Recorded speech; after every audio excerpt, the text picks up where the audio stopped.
Good morning, good afternoon, good evening, wherever you are around the world. Welcome to today's Postgrad webinar service.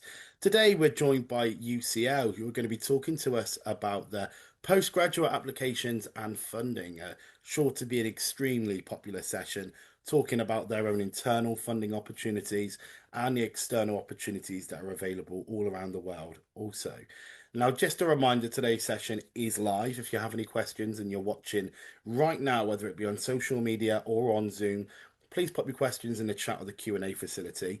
This is being streamed on Meta products, also Facebook and Instagram. So please pop your questions in the post below and we will ask your question. We are monitoring that and it will come through directly as a social media question. So please pop your questions in on there. If you've got a spare 15, 20 minutes as a minimum, please make sure you tune in for that period of time because that will be vital to your application. Today's date is the 1st of June. It is a live recording today, so if you do hear anything that's date sensitive, please do factor that in. If you are watching at a later point, perhaps it's in September or in October, bear in mind that application for September would have been and gone by then. So you're looking for September 2027. But we are joined today by Vida, who's a student recruitment and admissions officer. And we've also got Rua, who is a student at MSc Entrepreneurship, Chevening Scholar also. I'll be back for the Q&A at the end. I'd like to hand over to them for now, and I'll be back later on. Take care. Wonderful. Thank you so much for that introduction. Hello, everyone. So glad to be here today. My name is Vida Coster. I am currently a senior liaison and recruitment officer in the UCL student recruitment and admissions team. And I'm joined by Roa, who I'll just briefly let introduce herself as well. Hi everyone, it's a pleasure to be with you. I'm Roa Ahmed. I'm originally from Egypt, but I'm residing in London as I pursue my master's degree in entrepreneurship at UCL School of Management. And I'm also a Chevening Scholar. I'm so glad to be here and be sharing my experience with you, whether it's for UCL or the Chevening Scholarship as well. Okay, perfect. Thank you. So just briefly to go over the overview of the session. So I'll do a little introduction to UCL. You may already be familiar with us, but I just wanted to kind of give you the highlights. And then I'm going to also go over the postgraduate application process for us before we move on into student funding. And this is where we're going to discuss Chevening, and Rora has very kindly agreed to share her time with us today and give you some top tips for the Chevening application and talk about her experience. And then I'll also briefly cover other types of funding at UCL as well, which you may or may not be aware of. And finally, we'll do a little Q&A at the end. So let's get going. First of all, who are we as an institution? So UCL is ranked ninth in the world, and I like to say that rankings are not everything, but they are a good indicator of quality and reputation, and it's something that we actually encourage our students or prospective applicants to consider when deciding where to study for their postgraduate studies, especially because they're quite a big investment of time and funding, so you want to really make sure that you're putting yourself in the right environment that's going to act as a springboard for the rest of your career and offer a good learning experience. So we are ninth in the world, but then we rank pretty highly for other subjects like architecture, education, medicine, geography, economics, a variety. Now, UCL is 200 years old. We are the first university ever set up in London 200 years ago. And since then, we have grown to be the largest institution in the United Kingdom. We have 55,000 students, and about half of those are postgraduate, and about half of them are international as well. So we have a super diverse global community. It's one of the reasons studying at UCL is such an enriching experience because you really are in the classroom with people from all walks of life, all countries, from over 150 countries in the world. Um, our postgraduate students are spread out across about 700 postgraduate courses, but about 550 of those are postgraduate taught. So if you're looking at Chevening, obviously you're not applying for a PhD, you're applying for a master's, but we do also have some really fantastic research degrees as well. Keep that in mind for your future education. Our community extends to our alumni. We have about 500,000 currently in pretty much nearly every country. And our alumni have they give back to UCL. They're quite generous with their time. They form part of that network that you can access at UCL. So sometimes they do events, networking type of events. They also very generously give back to UCL, which is why we are able to offer the scholarships that I will mention a bit later on in the presentation. And our alumni have also gone on to do some really fantastic things. I mean, Coldplay was set up at UCL, Christopher Nolan, who directed the Batman trilogy. But then we have people like Dennis Hassabis, who's the founder of Google DeepMind as well. So really across different disciplines, our alumni have gone on to do some pretty amazing things. Um, but in terms of one of the kind of key aspects of UCL is that we are an absolute research powerhouse. So we're second in the UK for research power. And so we're second only to Oxford, and that is reflected partly in the amount of Nobel laureates we've had as well over the years. It's 33 and counting, and they include Nobel prizes for poetry and chemistry, and then more recently AI. So, for example, Geoffrey Hinton, who set up the Sainsbury's Computational Neuroscience Center at UCL, which is still up and running. It's a neuroscience research center. He's also called the godfather of AI. He recently won a Nobel.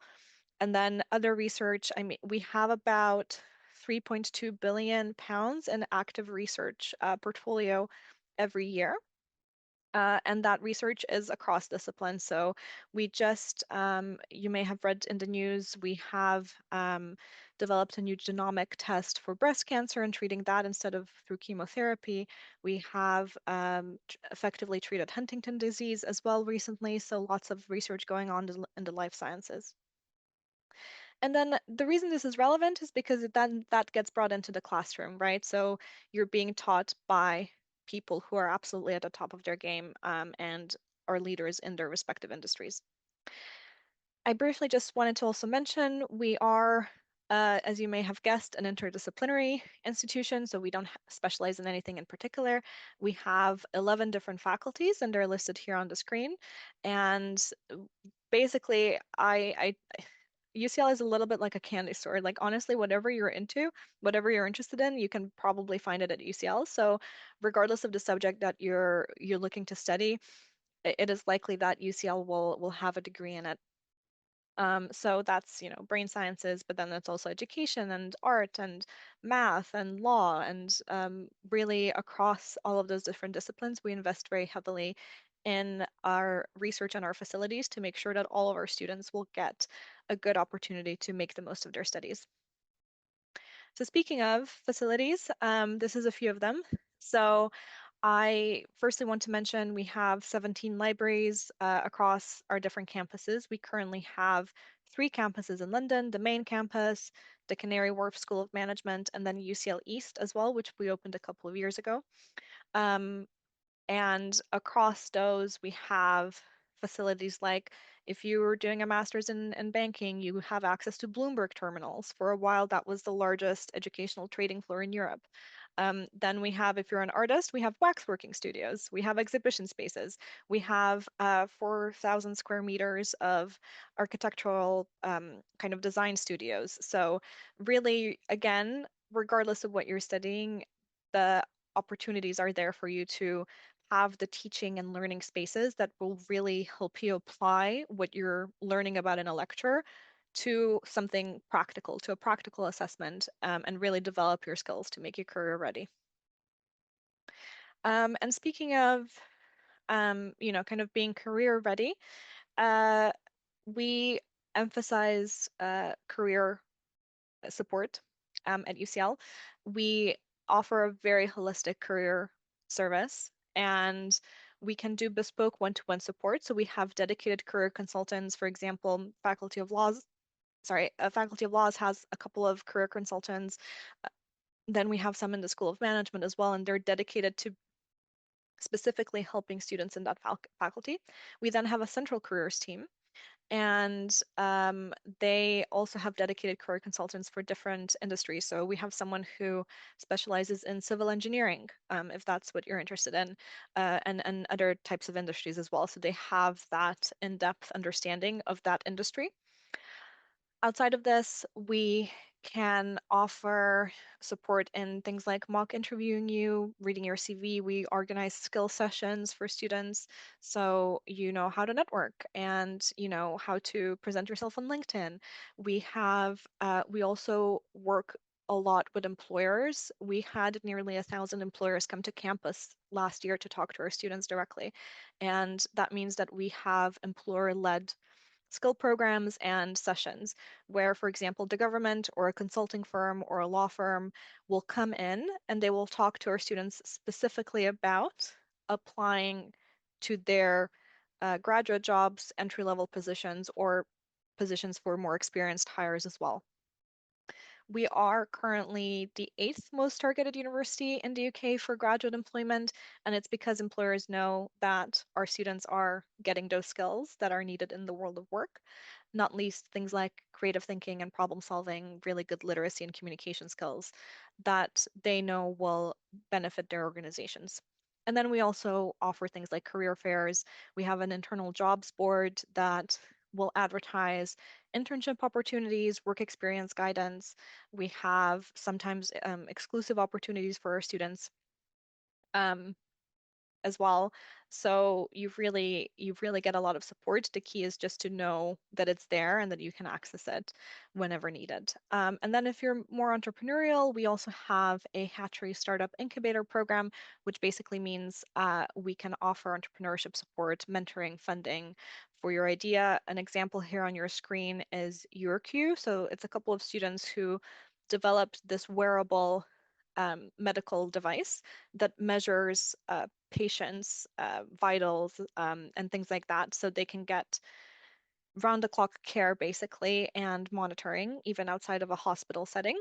But then we also have other students who developed a business making condiments, healthy condiments and sauces for, a sandwich. So whether you just want a really good sandwich or if you want to innovate in the medical space, UCL can support you to develop that idea and turn it into a startup.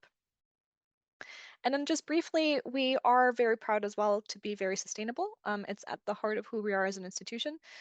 We are 200 years old this year, and we hope to be here for another 200 years, and you kind of need to have a planet for that. So we are 100% powered by renewable energy. We are very conscious of our carbon footprint and aim to be a net zero carbon institution by 2030. And we are currently the most sustainable university in the UK and the third most sustainable in the world because of the effort we have put in to make our buildings sustainable, to plant biodiverse spaces on campus, etc. So it's absolutely at the heart of what we do, and it will come out in teaching as well. There will be some way for you to engage with sustainability as a topic, regardless of what you're studying. Okay, so I'll just move on briefly into applying for postgraduate study. Now, this is kind of an overview of the process. We have in-depth guidance on our website as well, and you can always get in touch. We also run events each year for prospective applicants in the fall, so you have plenty of information and there's a lot to kind of research as well. But I'll kind of give you the most important points now, so you're aware of the timelines and things like that. So firstly, applications begin in October and they run until the summer. There will be varying deadlines in that time. So I suggest that you really look at the prospectus page for each program and that you make sure that you're aware of what the deadline is. Our decisions will go out on a rolling basis. So you're not going to have to wait until the summer to get a decision, but the earlier you apply, the earlier you'll hear back. We only process complete applications, so that means that you need to have all of your references, you need to have provided us with your degree documents, a personal statement, and some of our programs will also have additional requirements like a portfolio or a dissertation summary, which is always going to be very clearly advertised. And usually it's a two-step process, not always, but mostly admissions will make an initial assessment of the application and either they'll make a decision or for some programs they will pass on the application to the department to make that final decision. And which is why it's good to apply early just to give them enough time for that. Post offer, there will be deadlines to pay a deposit, to accept the offer, and to clear any conditions of the offer as well. For Chevening, you have to have an unconditional offer by the 9th of July.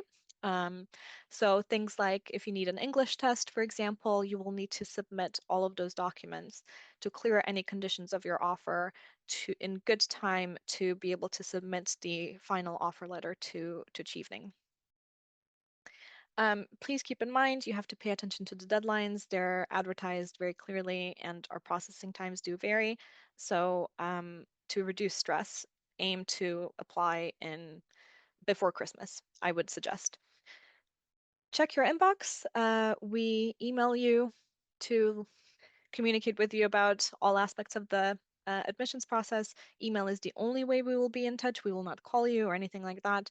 And it's best to use a personal email address that you know you will have access to for the duration of the application process. And also check visa and ATAS requirements. So that's ATAS is required for certain sensitive subjects in the UK. It's an additional certificate that you need to get if you're studying sensitive subjects like sometimes physics or AI and things like that. So please do look into that. It's nationality based. And that is something that you'll need to keep in mind because the process to apply for that is separate from your application. If you ever need any help, something goes wrong, please do call us. We have, or get in touch. We have country reps. So for example, I'm the representative for the United States and Nordic countries, but we have colleagues for India, for China, for various countries. So we're the designated contact. We also have an admissions team that can help you out as well. Okay, so before I hand over to Roa to talk about her journey, I just wanted to briefly mention Chevening. So Chevening is obviously a UK government scholarship for a one-year master's degree. To be eligible, you'll need an undergraduate degree and complete 2,800 hours of work experience after graduation, which is a new rule for this year. And so that's about 2 years full-time work. And you will typically also need to demonstrate that you have a commitment to return to your home country upon completing your studies. Not every course will be eligible. They're one-year master's degrees only and full-time. So please do check the Chevening search function. It's powered by postgrad.com on their website, and you can have a look at all the courses that are actually eligible. Keep in mind you're applying for Chevening, and then your other application is for your postgraduate courses. So when you're going through the Chevening application, you will have to list which courses you expect to apply to and at which institutions. And then if you're shortlisted for Chevening, if you're actually awarded a scholarship, you will need to demonstrate that you have an offer, an unconditional offer for one of the up to 3 courses that you mentioned in your application. So it's very important that you think about that in advance because obviously Chevening applications will open before university applications in many cases. So think very carefully about the courses you're applying to. And then you'll also have some essays that you have to write and an interview if you're shortlisted. But Roa will go over her top tips for that very shortly. So I will leave you here with Roa to go over her journey, and then I'll come back to discuss some other funding opportunities at UCL. Thanks a lot, Vida. Hi, everyone. Hi again. So, let me start with a very quick brief about myself. So, it could also, in case someone is watching who does the same thing or works in the same field or even experiencing it with the same age range. I already seen a question in the Q&A asking if like age is a criteria, but as Vida mentioned, for Chevening or even for UCL, it's most of the time things related to the previous work experience, number of years. Not specifically like an age range. I'm 32 years old right now. When I applied for Chevening, that was a year ago, so or actually more than that. So I was back then younger. So it's not about the age, whether you're still in your like mid-20s, early 20s, or even early 30s, or even more. I've had colleagues who've been, I think, close to 45 years old. So it really doesn't matter when it comes to achieving the age range. You could be anywhere, but it matters the experience itself and your ambition and why you want to pursue this opportunity. Yeah, so let's go to the next slide. For a quick introduction about my background, as I mentioned at the beginning, I'm from Egypt. I've worked across the MENA region for quite a time now. It's been 10 years work experience since I graduated. I did my bachelor in architecture engineering, completely different than what I'm pursuing in my master's degree now. I had this shift in my career halfway through my journey, and I discovered my passion for supporting startups to grow and helping individuals to grow. So currently, I work basically at the intersection of startup growth and ecosystem building for entrepreneurs through three main things. First, I do capacity building and program design through workshops and trainings. And then I do consulting and mentoring for founders in the early stage and growth stage of their startups. I've worked with a lot of local accelerators and programs in my country, as well as global ones. Some of them you might be familiar with, like Google for Startups or Meta, communities, and so on. And then after all of these years of like work experience, I felt it was about time that I frame my practical experience with some scientific background and kind of see how can I take my career to the next level. And this is when it was time to pursue my master's at UCL with the Chevening scholarship. So before I jump to Chevening itself, I just want to say why UCL for me, and specifically my program, which is the MSc Entrepreneurship at the School of Management, which is located in the Canary Wharf area in London. And this is very important because, as Vita mentioned, you actually decide on your choice of course and choice of universities before applying to Chevening in a way, and before applying to the universities themselves, because the timelines are different. Chevening opens up a bit earlier, and then you have to do this number of essays, and it's quite a rigorous process, versus when you apply only for UCL, you're just focused on UCL itself, and same for the other universities. So for myself, my program, I had some very clear aspects on why I picked this program compared to all the other universities in the UK. So first thing, the practicality. We always say that our program is quite a big accelerator. It's as if you went into this kind of acceleration mode where they incubate your idea, help you to use the time, money, and effort you put into studying through this program into building your own business, or not necessarily becoming an entrepreneur, but you want to work in the entrepreneurial sector somewhere or another. You might pursue a job in VC or funding and so on. The second thing is how diverse the ecosystem in UCL is. So in my cohort, we're around 70 students, maybe a little bit less or more, and we're coming from 30 different countries. So you imagine the diversity. We could learn a lot from each other. The amount of networking, exposure is just amazing.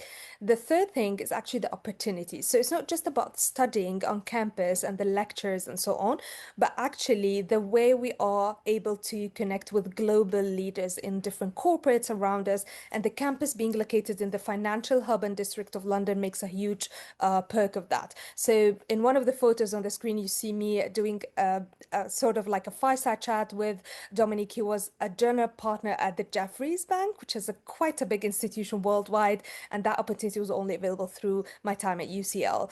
The other photos you see are myself with my professors, dear ones who are not just academics, and that was one of the most important factors for me, is that the people who taught me are actually practitioners. They come from the market experience, they're either entrepreneurs, they're investors, they are researchers, they're not just people who teach at academia. So this combination is something that UCL, I think, values a lot and does put into practice most of the time. Not to mention, of course, the socials and the fun times that we have along studying. Moving on to why Chevening. So I could go on and on for how supportive Chevening has been when it comes to the financial support, given that it covers like almost everything when it comes to your master's year. So it covers your tuition fees in collaboration with the university partners that they have, which is one of them definitely is UCL. And then they also cover they give you like a monthly dedicated stipend, which you should be very conscious on how to spend it. So they don't necessarily tell you like you have to pay this for rent or pay this for your groceries or your transportation, but it's all yours. It's about how you bear the responsibility of, arranging your financials in your time at London. And given that I was based in London, it was quite challenging because like London is quite expensive. However, it's always possible to find a way.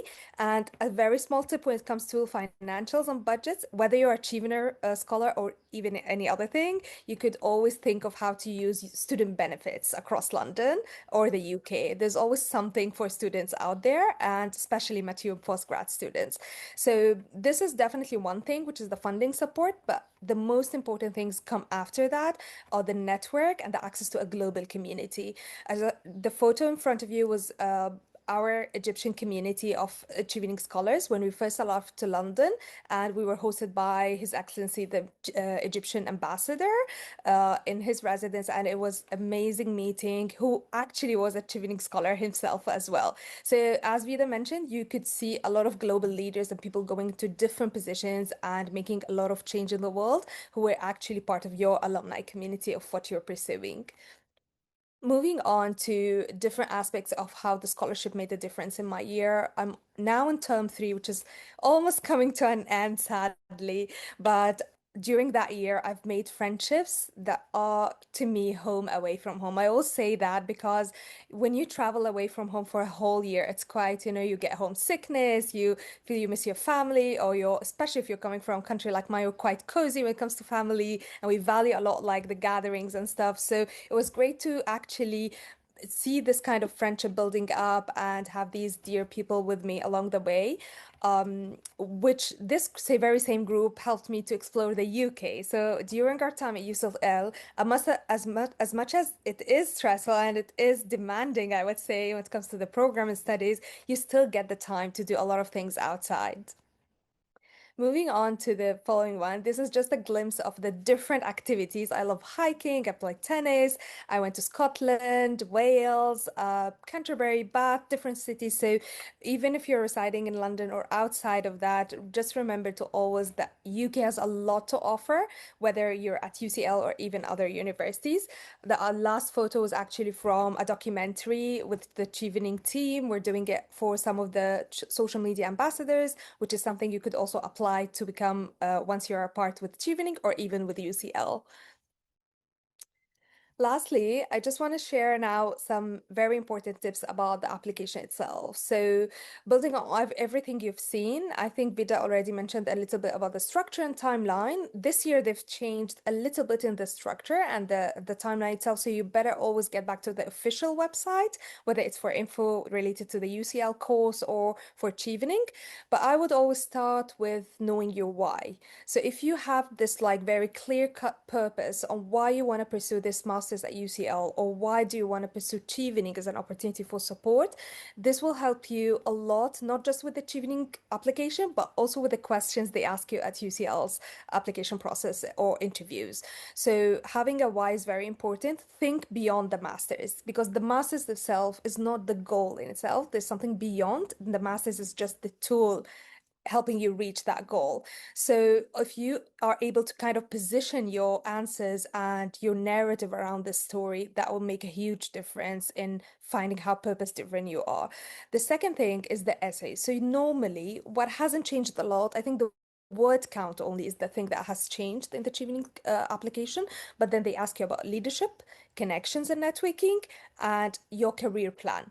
So a very quick tip when you answer your questions in Chevening is to actually provide evidence. So for example, when I mentioned in my application that I have led these kind of initiatives or build this kind of companies or programs in my home country, I did mention some numbers. I told them like, okay, so I did this initiative that impacted this number X thousands of youth or X hundreds of entrepreneurs, or I've worked with X number of founders.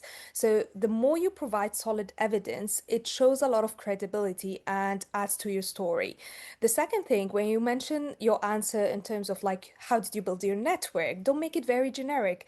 Think of how this answer could be very unique to myself as an individual, and do mention your names of real people in your life, and think of how did you keep that relationship going. It's not just about the network you've built or the connection you've started. It's actually how you've kept that alive and what impact did it have on your life.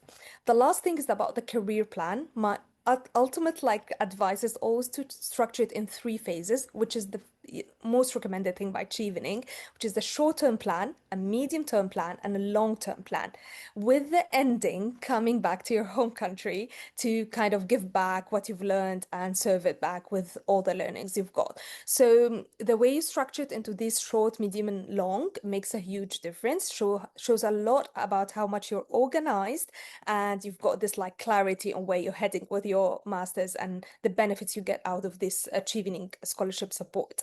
Um, Last thing, there's a technique that really helped me a lot. It's called STAR technique. It's like STAR. You could just Google it or YouTube the a brief about it. It's very easy to use. It helps you structure all your answers. I've used it in both my essays and my interview as well for Chevening.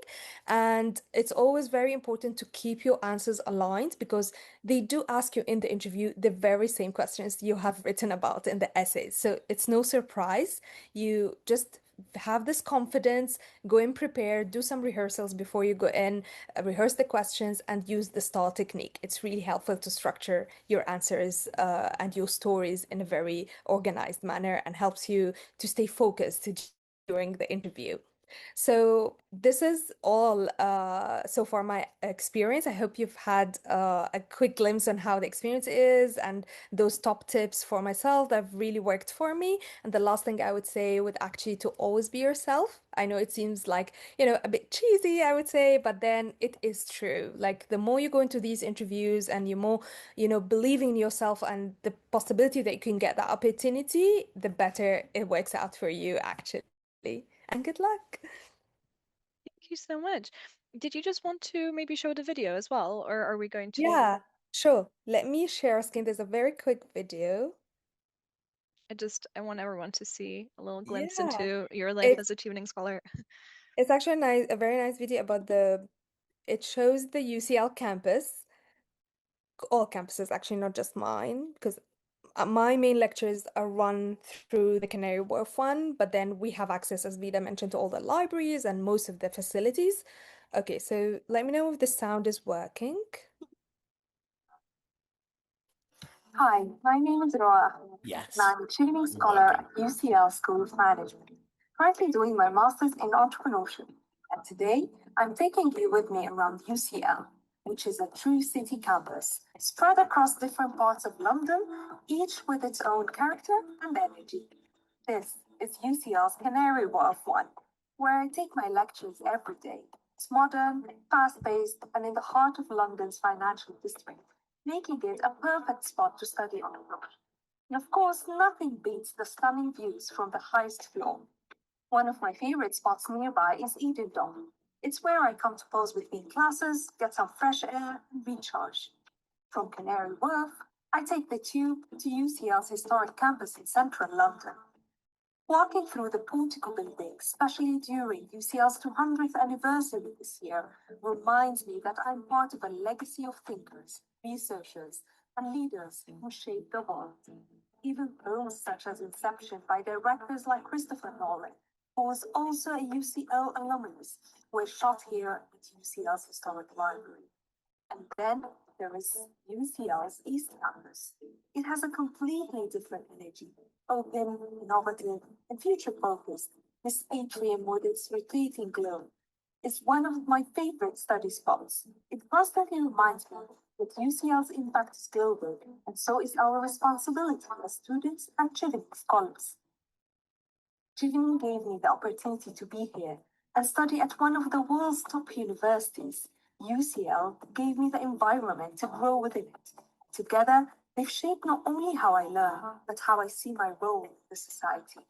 This journey is about more than a degree.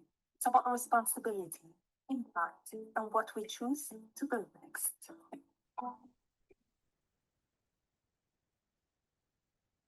Thank you all. I'm still here for the questions part after Vida finishes. Perfect. Thank you so, so much. All right. Let me just go back to the PowerPoint. Right. I just wanted to, before we go into the Q&A, and thank you so much for sending your questions. I can already see a few in there. I wanted to just mention some other funding opportunities very briefly, because while I'm manifesting a Chevening offer for everyone in this session, I hope you get it. But we do have other funding opportunities available as well.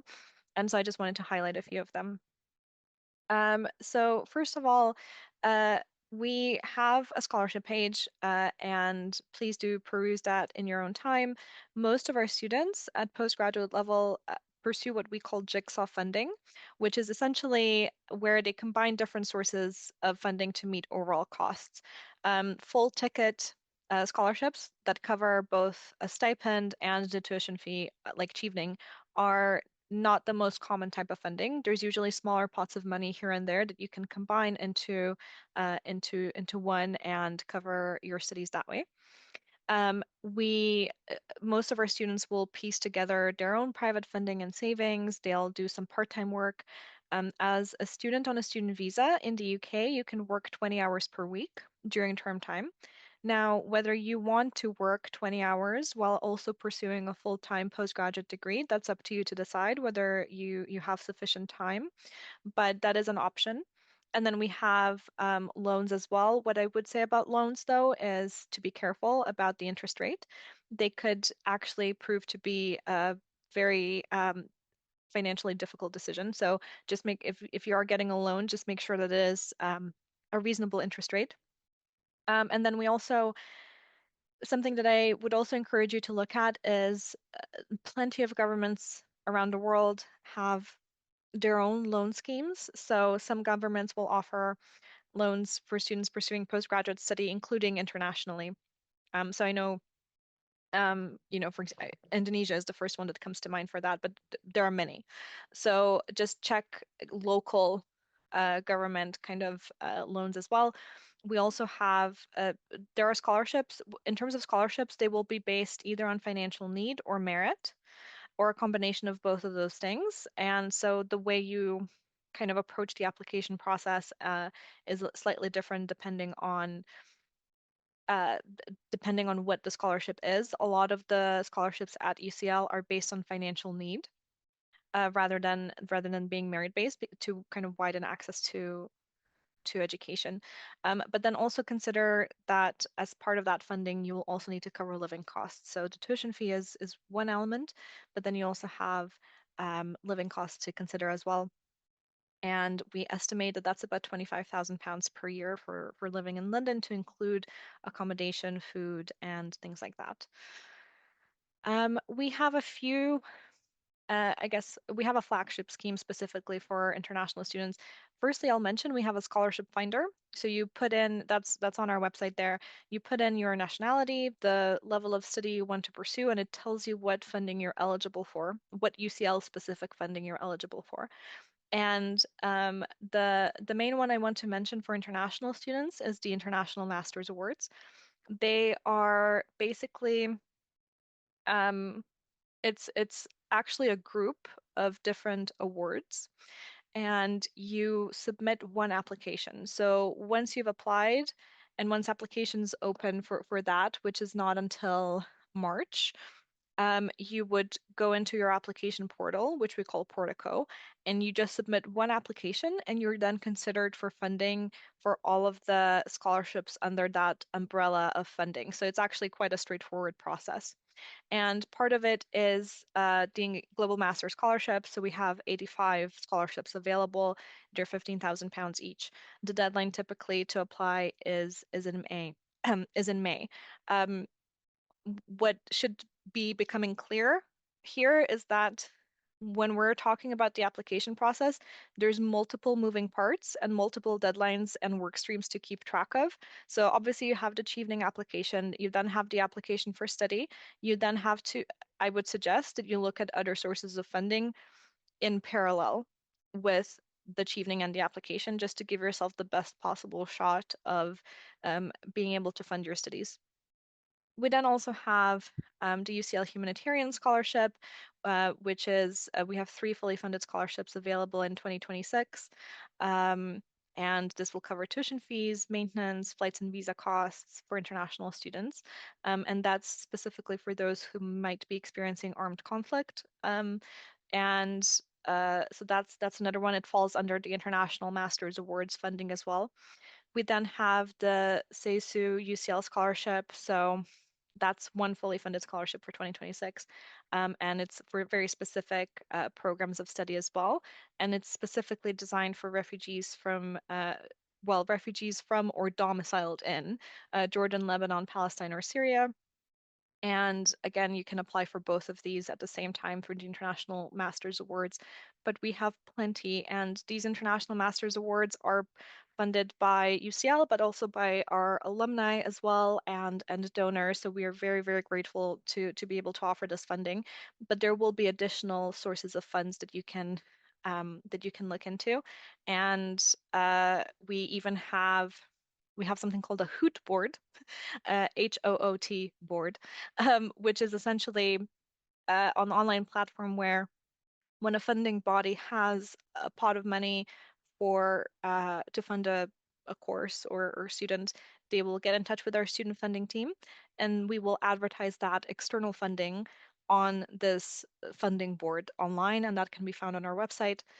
There's also something called the Alternative Guide to Postgraduate Funding as well, which was started by a student who funded his master's and his PhD via this jigsaw funding model, where he basically found smaller pots here and there, maybe a couple £1,000 here, a couple £1,000 there, and collectively he used that to fund his studies. And so he started this online board to basically advertise those less known scholarship opportunities. Our student funding team, if you get in touch with them, can give you a code to access that platform. Otherwise, if you pay for it, it's about $40. And that can also teach you how to access funding locally, because I really need to emphasize there will be opportunities in your home country that you can access, whether it's through the government, different charities, NGOs, nonprofits, different companies.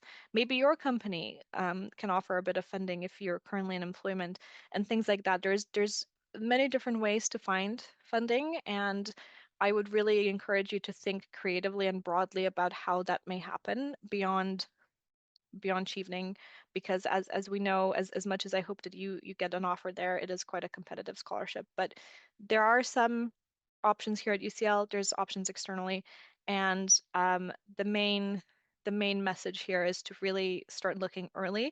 You're in a very good position now. We're going into the summer. Applications won't open either for postgraduate courses or Chevening for 2027 for at least another couple of months. So you have some breathing room now to really do your research. And I'm sure if you do and you're consistent with it, that I'm sure you'll be able to fund your studies and hopefully join us at UCL in 2027. So with that, I am going to now turn to the Q&A portion of this presentation. So if I Yeah, just stop superb. sharing my screen there. Thank you, Vida. Really, really appreciated. And it's great to hear, not just from yourself, from Roa also as well, the experiences that students have. And I think it's important to focus on, there was a very heavy achieving focus there, which is fantastic. There will also be many students that won't be eligible, and they will apply, and perhaps they will be declined, or they have to go back. If we can start with that, I'll start with yourself, Ida, and then if we can move to yourself, Ro, if that's okay. Many students will be unsure if they are eligible for the Chevening Scholarship Program. And for me, having kind of been in that scenario before, and obviously we work closely with Chevening as well, it can be difficult to know what they're looking for sometimes. Will I be eligible? What would you recommend to those students that are unsure? Is there kind of like a generic dummies guide, if you like, to kind of applying? Yeah, I mean, basically, this might sound like basic advice, but genuinely, their website is really good and really thorough. So always start there. Always start with the actual guidance, like the official guidance from the scholarship body, or the institution if we're talking about postgraduate study. And they actually, so they have the course search there, but they have pages and pages of information on exactly the eligibility criteria. There's a nice visual timeline of exactly the dates and the steps that you need to take and when certain parts of the process are happening. They go pretty in depth on the essay questions as well. So there's 4 questions, like we mentioned, and they go in depth on what they're looking for specifically for them. And so that would definitely be my first port of call. I know there's lots of tips and advice online. I sometimes find that because there will be like a million people saying a million different things, you need to exercise your judgment on what kind of quality of advice you're looking for and make sure that if you are finding kind of sources that are not the official Chevening website, that they are kind of legitimate sources of information who have either gone through the process themselves or have something of value to add, because otherwise you're just kind of doom scrolling on Yeah. TikTok or something. So just make sure that it's a reliable source of information. And that's what I can think of personally. Excellent. Roa, can I just follow up with you quickly? One of the questions that's been asked is there an age limit? Is there that stereotype of, you need to be in your late 20s, early 30s to do this? One of the biggest areas of growth we've seen from postgraduate study level for international students, certainly, is an increase in the level of mature students coming to the UK. It's true and a bit of a myth that you don't need to be that stereotypical age, do you? You can be of different circumstances, have families, all these different things and head back to your respective countries. Yeah, definitely. I mean, like, I'm a live example of early Yeah. 30s person. So definitely a mature post-grad experience for myself. I've got colleagues who are truly fresh grads with like maybe 2 years experience, which is like now it's a requirement, as Vida mentioned, or like the number of hours of work experience. So and I've got someone who's got just got married before coming to the UK, and he following his like his stability here, he actually invited his wife to come over and stay with him. They do allow that. It's fine as long as you do it in the like legal way through your visa requirements and everything. You could have like this like partner coming in with you to accompany you on the journey. Although I would have to say that Chiving does not fund your partner expenses or whoever's staying with you from a family member. It's on your own. You just have to bear those extra costs. However, they do really support your own individual requirements in terms of expenses. So yeah, very diverse. We're from I think more than 160 country or something Yeah. across the whole scholarship cohort. So it's quite diverse. We actually meet twice, like officially through like the Achieving Annual Conference or the orientation gathering that happens at the beginning of our journey in London. For all those who are surrounded in like located in different cities across the UK, not just in London, like myself. So people from different backgrounds, different religions, different ethnicities, and like cultures as well. So there's no restriction or specific requirement related to like who you are in terms of identity or background. I would say it's actually for open for everyone. It's very inclusive. I would just say it's also about your leadership potential, your plans. Why do you want to pursue this opportunity? What do you want to do with it later on? Yeah. And Ro, if I can just carry on asking you if that's okay. You mentioned then about it wasn't just London that you looked at. You looked at various different cities in the UK. What made you choose London? Because we've Yeah. already heard in the presentation already the average living costs and everything factored in is about £25,000, which sounds a lot, but when you break it down over the year, it's not too daunting. But obviously, there will be other areas in the country which are significantly more affordable and cheaper to live in. What was it that made London the favorable location for you? Yeah. So I would always say it goes back to who you are as a character. So I'm quite a sociable person. I love doing different activities and like going out and here and there and like expanding my network. And I would say London's sort of very central to the whole country itself.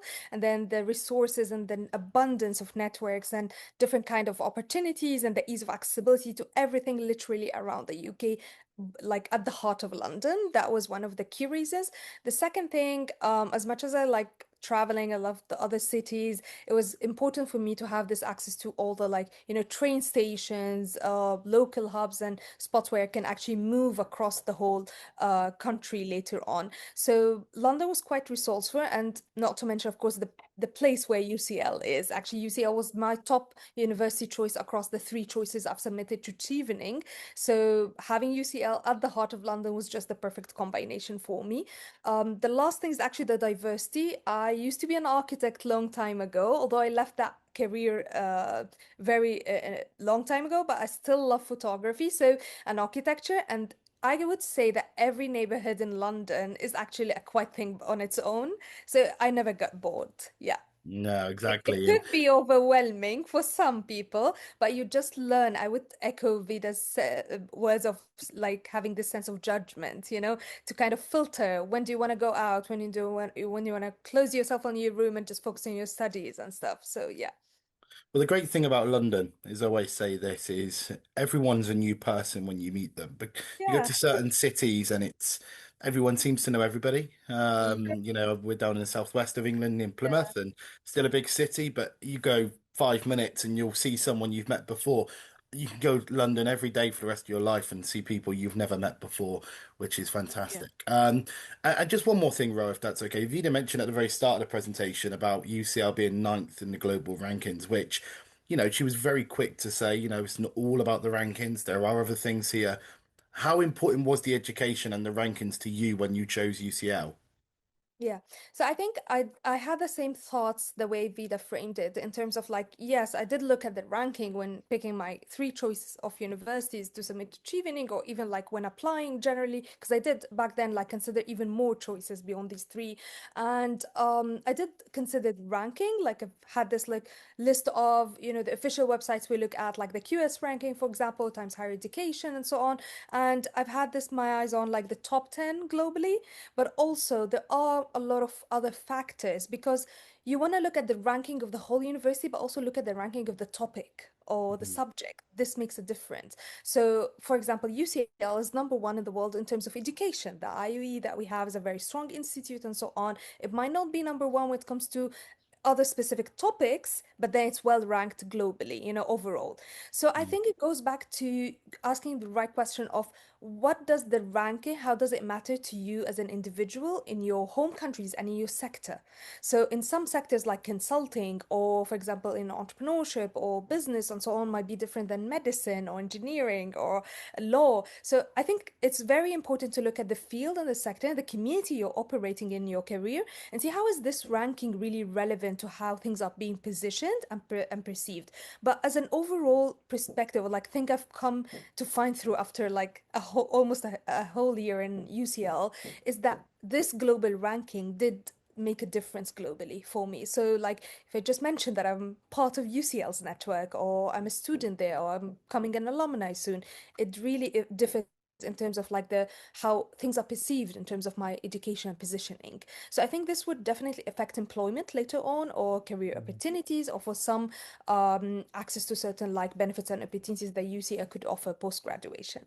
Yeah. Excellent. So it's not just as simple as going UCL. You've got to look at everything, haven't you? Yeah. Um, We need to look like Vida, if I what does the ranking mean? Yeah. exactly, rankings are great and they're there to give a representation of a university overall, but there's more to it than just a number. So, Vida, if I can come back to you very quickly to as we kind of wrap things up, one of the biggest growing areas in the world at the moment is artificial intelligence and the platforms that we can all use to go on and apply for a program, use it with our education. We use it day to day. I use it, you use it, we all use it. Um, how important is it for a student when they're applying, not just for funding and scholarships, but in general, that they're not allowing these platforms to overtake who they are? Instead, they're using it to aid and help them. Yes, that's a very good question. So I must admit, I am not the most frequent user of AI, generative AI, because at first, okay, there's a couple of things I want to mention. Firstly, I used to be a postgraduate admissions officer and for a few years. And so when you submit your application, this is being read by a person who will literally read thousands of applications that year and has a lot of experience in selecting the right candidates for the program. Not to mention if that application then gets sent on to the department where there's an interview process as well. So if we cannot get a clear sense of who you are from that personal statement, it's just kind of generic. I relish a challenge kind of AI speak, then we can't do anything with that application. So I think the reason Gen AI is so appealing is because obviously this is a very stressful time and people want some level of certainty that the effort and work they put into their application will yield a positive result. And I do respect that. I think using AI can sometimes be reassuring because you think, well, if the AI shapes my personal statement, then that must be better quality than what I could produce. And I would really challenge that because you really do see in personal statements that they're so generic, so non-specific. Yeah. They don't, you could easily, if you write a statement and you can replace the word UCL with another institution, then it's not a good statement. So it has to be tailored to the subject, especially at postgraduate level. You're thinking, why that subject? Why that subject at UCL? How did your background prepare you for that subject? And those are so deeply personal that an AI can never kind of Yeah. answer those questions for you. So don't be afraid to be yourself. And we like to see personality in our cohort, and every person will be different. It's more just about the experiences you bring and the skills that you have. So try and not to mention as well that y- you should be able to explain why you want to study a course and what your career has been like. That is a skill that you can develop, but you should be able to, if you're going for very competitive programs, it's a skill you should have. Yeah, Um, I totally agree with you, Vida. And I think there's two things here, important points that you made there. First of all, people by people still. yeah, There's still AI, and I totally understand that you will, if your English isn't as good as somebody from the UK, that yeah, you might need to put it in ChatGPT or Gemini and understand how you spell certain words. Totally understandable. But the most important thing is if you can't sell yourself, no one else is going to, are they? And I just think you're going to be on this program spending a lot of money, a lot of time, a lot of investment, leaving your country for 1 year. You've got to be honest to yourself and see why you're doing it. So that goes back to a question that's been asked. There's been a student here that said, I had applied for a UCL scholarship, but I actually got declined. I would like to know the fault of my application. Do you guys give the feedback to the student and go, this is why you failed, or can the student request that? So specific feedback, no. Just for context, at postgrad level, we get about 80,000 applications per year, and then for scholarships as well, they're very popular. So we don't have the capacity to give specific feedback. I will say that for needs-based scholarships, obviously they're based on financial need. So there will be someone who is objectively in terms of their funds in more financial need, and that can be a part of it. If it's a merit-based one, we would not be able to provide individual feedback, unfortunately. But it will not. One thing I will say is that being rejected once is not a predictive factor in terms of whether next time you apply, you'll be more or less likely. We do not look at past applications for you at all. I don't know whether you applied last year when I'm reading your application. So don't let that put you off and do apply again if you want to. Can they apply twice in the same kind of academic year? So if they decided, right, I'm going to give it my all now for the next month and really put my back into it and make sure that it's a good application, and they're like, right, not worked. I think the reasons were X, Y, and Z. Can they then go, right, let's apply again, maybe for a different program? Is that possible? Yeah, so you can, for postgraduate taught study, you can apply to up to two programs in one application cycle, and it cannot be the same program twice, but Yeah, it can be two different programs. So you're welcome to. As long as you apply by the deadline, you will be considered. One excellent. Thank one you. thing I will point out about that though is you do need to keep that timeline in mind. If you're applying as an international student right before summer, um, it's just going to constrain Yeah. everything, that timeline, compress that timeline. So just try and apply as early as you can. Yeah, great shout. Okay, excellent. I think that's a fantastic way to wrap things up. Vida, Roa, thank you for your time. It's been a great session, loads of questions, and great to find out so much information about funding and scholarships as well. Very rarely do we get the opportunity for an hour to just talk about that. So it's been a great insight into what you're looking for, what a student can do, and all the various different things that you're looking for as well. So thank you for that.